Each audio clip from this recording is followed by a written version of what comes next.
আজকে যারা শুনছে তাদের জন্য আমার এই বক্তব্যটা, আপনি ধরে নিতে পারেন যে আজহার প্যারোলে মুক্তি পেয়েছে, কিছুদিনের জন্য তার প্যারোল হয়েছে, প্যারোলে তার মুক্তি হয়েছে। আমি নিঝুম মজুমদার আজকে তৌফিক মারুফ জার্নালে এসে আমি বলে দিচ্ছি এই রাজাকারের বাচ্চার বিচার হবে। আপনি আমাকে বলবেন না যে একবার তো হয়ে গেছে কেমনে করবেন, সব আইন আছে।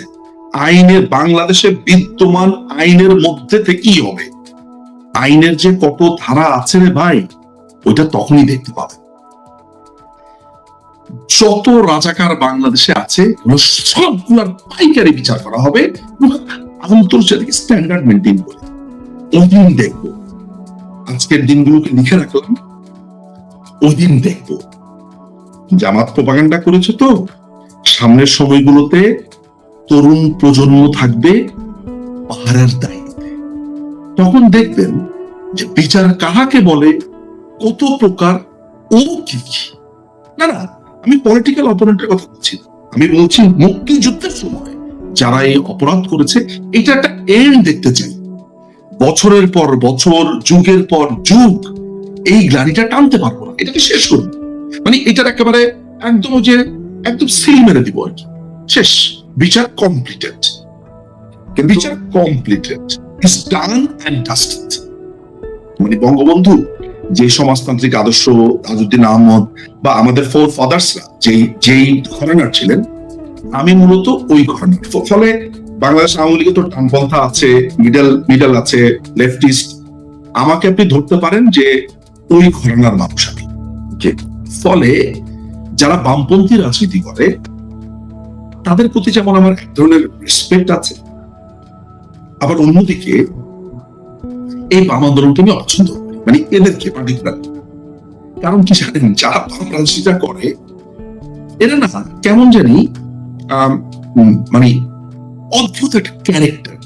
যেমন ধরেন আজকে রাজাকারদের এই ঘটনাতে তারাই কিন্তু রাস্তায় নেমেছে, তারা শিবিরের ছেলের হাতে তারা মার খেয়েছে, রাস্তায় নেমেছে। আবার এরাই যখন বলা হচ্ছে রাজাকার, তখন আবার প্রতিবাদ করছে। মানে মাঝে মধ্যে মনে হয় বাম রাজনীতি, মানে আমি যেই টাইপের বাম ধারণ করি আমি সেটা না। এই পার্টিকুলারলি বাংলাদেশের কমিউনিস্ট পার্টি, বাসদ জাসদ যারা যারা আছে, এদেরকে আমার কাছে নারীর মনের থেকেও জটিল চরিত্রের মনে হয়। এরা যে আমরা কথায় কথায় বলি না যে নারীর মন কঠিন, বোঝা যায় না, ঠিক একই ব্যাপার। এদেরকে আমি বুঝতে পারি না। হ্যাঁ, এরা কখনো একটা লম্বা গিটার নিয়ে টুংটাং টুকটাক করতে করতে ফ্যাসিবাদ করবে, আবার ওই লোকই আপনার ওই গিটারে টুংটাং করতে করতে বড় বড় নাচক করতে করতে বলবো যে অমুক আসলে ভালোই ছিল। ফলে মানে বাংলাদেশে এখন পর্যন্ত যত আন্দোলন হয়েছে, বাংলাদেশের ইতিহাসে বা পাকিস্তান পর্বে যত আন্দোলন হয়েছে, এইটার সূচনাটা করেছে বামেরা। আপনি এটা কোনোদিন বামরা এটা নিয়ে যদি অহংকার করতে দেন, ইয়েস দে ডিড। আমাদের কাছে যে এভিডেন্স আছে তা বলে, আপনি কত মানুষের নাম বলবেন, কমরেড মনির সিং, কমরেড ফরহাদ, মুজাফফর আহমেদ, এরকম অনেকের নাম আপনি নিতে পারবেন। অনেকের, এর আগেও স্বাধীনতা সংগ্রামী যারা ছিল ভারতবর্ষের, আপনি নেতাজি সুভাষ বসুর কথাই ধরেন না কেন, ব্যাপক জাতীয়তাবাদী, ওনাকে আমি বাম নেতাই বলি আসলে। সুতরাং এন্ড অফ দ্য ডেতে মানে অনেকেই যাতে ডিসপিউট করলে আমি ওনাকে বাম নেতাই বলি। আমার মুদ্রা কথা হচ্ছে যে বামরা মাঝে মধ্যে জানে না, ওই হুমায়ুন আজাদের ওই উক্তিটার মতো, কার সাথে খেতে হয় আর কার সাথে শুতে হয়, এই যে পার্থক্য না জানা, এই কারণে sometimes they find themselves nowhere. Bangladesh Awami League, যেখানে বাংলাদেশ আওয়ামী লীগের সাথেই তাদের থাকার কথা ছিল, এই অন্যায় অবিচার এই পুরো ঘটনাটাতে তারা মিলেছে হচ্ছে এই রাজাকার আলবদরের পোনাগুলোর সাথে, এই এনসিপির সাথে। এখন তারা বুঝতে পারছে এরাই তাদেরকে পেটাচ্ছে। মানে আমরা বলছি শিবিরের ছেলেপেলে, কিসের শিবিরের ছেলেপেলে পিটিয়েছে? 1988 আমরা দেখেছি ফ্রিডম পার্টি নামে একটা পার্টির আত্মপ্রকাশ ঘটেছে। একটু উদাহরণ দিয়ে আপনাকে বলি যে এই ফ্রিডম পার্টি কারা। এই ফ্রিডম পার্টি হচ্ছে বঙ্গবন্ধুকে যারা খুন করেছে, বঙ্গবন্ধুকে যারা খুন করেছে, এই খুনিরা বাংলাদেশের কিছু খুনিদেরকে নিয়ে, কিছু স্ট্রিট বেগার টোকাইয়ের বাচ্চাদেরকে নিয়ে সেই 88-এ এই টোকাইগুলো একটা দল করে, না হচ্ছে ফ্রিডম পার্টি। এরা কি করবে? আওয়ামী লীগকে খেয়ে ফেলবে, মেরে ফেলবে, কি এক অবস্থা। এর সাথে তখন রাষ্ট্রপতি নির্বাচন করার কথা ছিল, টাকা পেয়েছে গাদ্দাফির কাছ থেকে ফ্রিডম পার্টি। হ্যাঁ, মজার ব্যাপার হচ্ছে আহমদ সফা আবার এই ফ্রিডম পার্টির বিভিন্ন লেখা টাকা লিখে দিত। এই গাদ্দাফির আবার গ্রিন বুক করেছে, সে এক ইন্টারেস্টিং ইতিহাস। যে এই ফ্রিডম পার্টি একসময় তাই করতো, ওদের সাথে জামাতের কোনো পার্থক্য ছিল না। 92, 93, 94 সালে তো আওয়ামী লীগ দাঁড়াতেই পারতো না।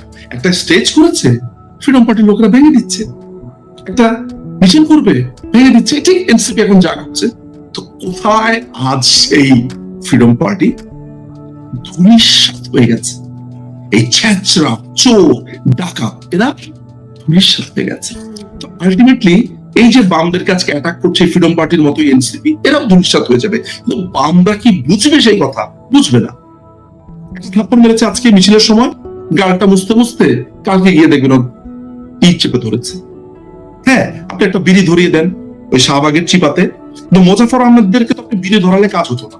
কিন্তু এখনকার বামদেরকে একটা বিড়ি ধরিয়ে দেন, বেনসন দাদা, বেনসন পেয়েছে 30 টাকা, 30 টাকা দিয়েছে, 30 টাকার বেনসন, 30 টাকার বেনসন পেয়ে তো শেষ।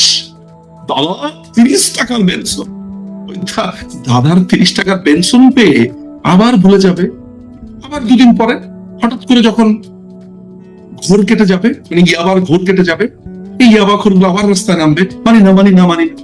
আবার যখন দুটো দিয়ে দেওয়া হবে, আবার 300 টাকার ইয়াবা, 300 টাকার ইয়াবাকে আবার চুপ করে।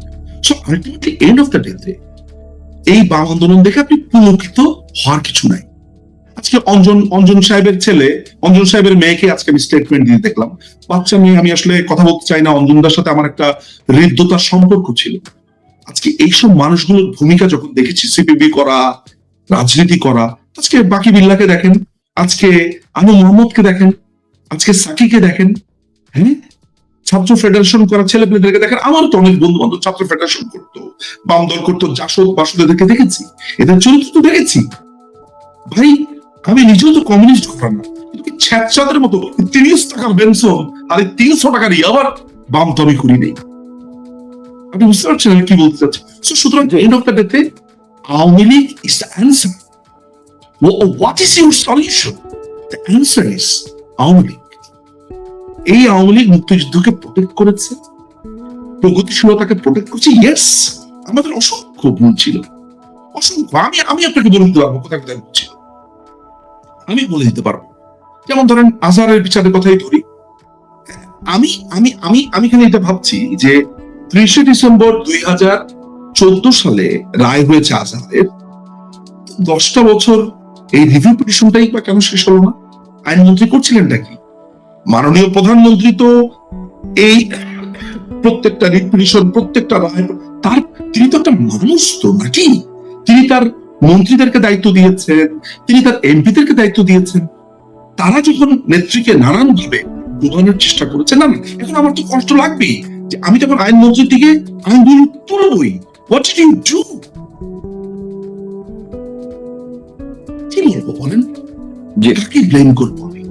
জি, অনেক ধন্যবাদ আপনাকে। আমি একদম শেষ পর্যায়ে চলে আসছি এবং যেই প্রশ্নটা দিয়ে শুরু করেছিলাম এটি দিয়ে আমি শেষ করতে চাই যে সামগ্রিক এই পরিস্থিতির মধ্যে যাদেরকে আমরা ডক্টর মোহাম্মদ ইউনূস যে মিত্র বলে এখন অন্তত পক্ষে দৃশ্যমান, সেটি দেশে কিংবা দেশের বাইরে, এবং যারা সর্বশেষ পরিস্থিতি অনুযায়ী এই স্বাধীনতা বিরোধী চক্রটিকে প্রশ্রয় দিচ্ছে, পৃষ্ঠপোষকতা দিচ্ছে, সেটি সেনাবাহিনীর ভেতর থেকে হোক, বাইরে থেকে হোক, যেখান থেকেই, সব মিলে আসলে কি এই স্বাধীনতা বিরোধী চক্রটিকে কি ডক্টর মোহাম্মদ ইউনূস ক্ষমতা তুলে দিতে যাচ্ছেন? এইটা আপনি ব্যাখ্যা দিয়ে শেষ করবেন। একদম, বাংলাদেশ এখন কমপ্লিটলি, আমি তো বলছি যে বাংলাদেশ এখন স্বাধীনতা বিরোধীদের হাতে। এই যে আপনি জামাতকে দেখছেন, শিবিরকে দেখছেন, এই দুজন তো চিহ্নিত শত্রু। এবি পার্টি কারা? শিবির থেকে বের হওয়া শিবিরের পান্ডাগুলো, এনসিপি, আপনি এদেরকে দেখেছেন কি বৈষম্য বিরোধী ছাত্র। একটা একটা করে ধরি। হাসনাত আব্দুল্লাহ সাইদির ছেলেদের বুকে জড়িয়ে ধরে যেইভাবে তার মুখে মাথা ঘষলো, গরু যেরকম কোরবানির গরু দেখবেন, হ্যাঁ, ঘাস আসলে এরকম এরকম এরকম করে না, আপনি দেখবেন হাসনাত সাইদির ছেলের বুকে মাথা রেখে তার তার বুকের মধ্যে যেভাবে কাঁদলো, হে হে করে কাঁদলো, যে তার এই আলেম ওলামাকে শাস্তি দিয়ে চেষ্টা, কেঁদে কেটে একাকার।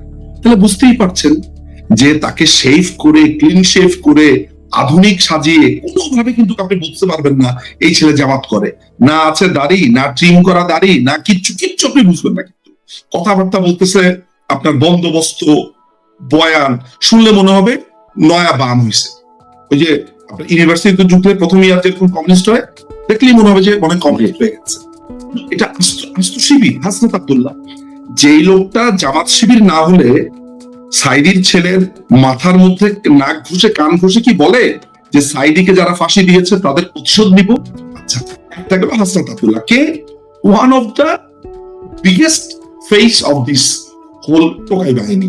আচ্ছা, এরপরে সার্জিসের কথা তো পরিষ্কার, সে বলেই দিয়েছে যে আরো একটু আগে যদি এই ঘটনা ঘটাতে পারতো তাহলে সালাউদ্দিন কাদের চৌধুরী, সাইদি এদেরকে ফাঁসিতে ঝুলতে হতো না।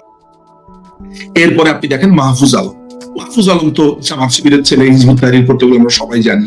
হান্নান মাসুদ ওই হাতিয়াতে সে করতে হতো শিবির, তার বাবা হচ্ছে জামাত। তো প্রত্যেকটা আপনি সামনের সারির প্রত্যেক সারির পুরোটাই হচ্ছে শিবির, জামাত। তাহলে এবি পার্টি, এনসিপি, এরপরে ইনকিলাব মঞ্চের একটা দেখেছেন না 4 ফুট 9 সাইজ, এইভাবে জাম্প মারে। আপনি দেখবেন যে যখন ভাষণ দেয় ভাবে একটা জাম্প মারে, লাফা জাম্প মারে। আপনার এই ছেলে হচ্ছে শিবিরের, এই তারা বানিয়েছে কি ইনকিলাব মঞ্চ, জুলাই ঐক্য পরিষদ, তারপরে 36 পরিষদ, জুলাই 36, প্রত্যেকটা জামাত শিবিরের প্রোডাক্ট। কিন্তু এরা কিন্তু সংখ্যায় কিন্তু একই ছিল, ভেঙে একটু বানিয়েছে। হ্যাঁ, মানে জামাতের ব্যাপারটা খেয়াল করে থাকেন, যখন আপনার করোনা হচ্ছিল তখন তারা কি করেছে, গাছ লাগান পরিবেশ বাঁচান পরিষদ, পাহাড়ি ছাত্র পরিষদ, রাস্তা ধোয়া কমিটি, রাস্তা পরিষ্কার করা কমিটি, টিকা দেওয়া কমিটি, সবগুলো জামাতি গুলা। এরা তখন রাজনীতি করতে পারতো না, এরা এভাবে বিভিন্ন বানিয়েছে।